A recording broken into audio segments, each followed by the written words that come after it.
Hi everyone, I'm meteorologist Rusty McCranie and welcome to Weather Express. It's your weather in 5 minutes. Start the clock.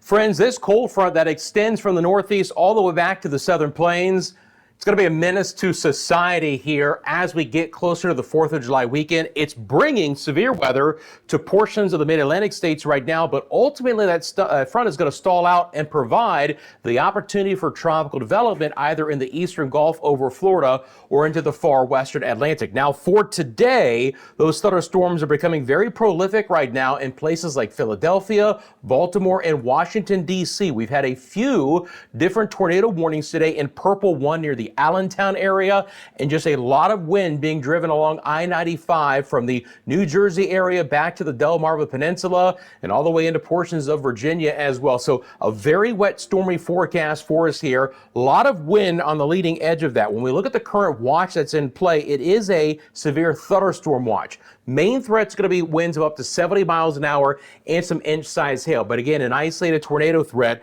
could come along for the ride. When we look at the local storm reports in this area over the last couple of hours, loop those up. Look at all of these wind reports in blue, again, near the Baltimore, D.C. area, with some flooding reports in eastern Pennsylvania, Lancaster on over towards the Philadelphia area. Now, thunderstorms will continue to progress, and it's been a very hot day in New York, portions of Massachusetts, Connecticut, Rhode Island, southern sides of Vermont, New Hampshire, some areas in the low to mid 90s. Baltimore hit 95 for today. Will cool off behind some of that rain, drying out right now in the Ohio Valley, and you can see the scattered storms along that boundary back into southeast. The Tennessee Valley, look, the typical thunderstorms. Now there is still that upper level low off the east coast of Florida enhancing some of this at this point in time, but nothing is very organized for right now. It's drying out in the southern plains, and as it's done so, it's gotten a lot hotter. The winds are also freshening up as well. These are your live wind gusts in miles an hour. Out into the Intermountain West and the Four Corners, easily 30 to 40 mile an hour winds. But overall, it's actually been a pretty nice day in this area. I'll bring on the infrared satellite imagery here in the current temperatures. Just a little bit of moisture coming in. This is actually the remnants of Tropical Storm Barry into the southern sides of Texas right now. So some heavier rainfall there towards the San Antonio area and back down towards Corpus Christi.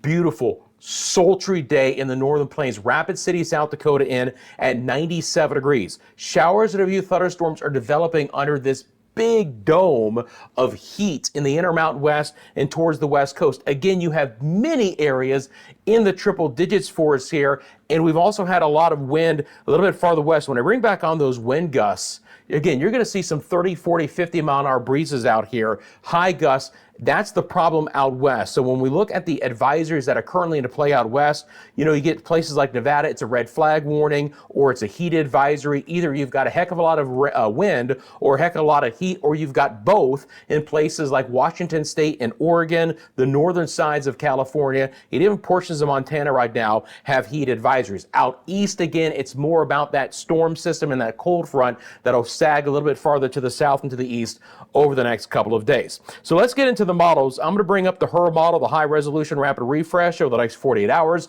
And as I do so, I appreciate you taking a second and liking and subscribing. Thank you for making this a part of your daily routine as well. So these thunderstorms will continue to be very prolific for the remainder of the day, right along the I-95 corridor, the east coast of the U.S., the eastern seaboard, all the way back down into the Carolinas. This upper level low is also going to enhance some of the activity here in Florida in the coming days, and this yellow area is now a 30% chance of tropical development. The problem is we're getting close to the 4th of July weekend, and regardless of tropical development, as you can clearly see, it's going to be a very wet and actually a very windy forecast for Florida and the southeast coastline. Not fantastic for the beachgoers over the holiday weekend. Additional showers should lift north into central Texas.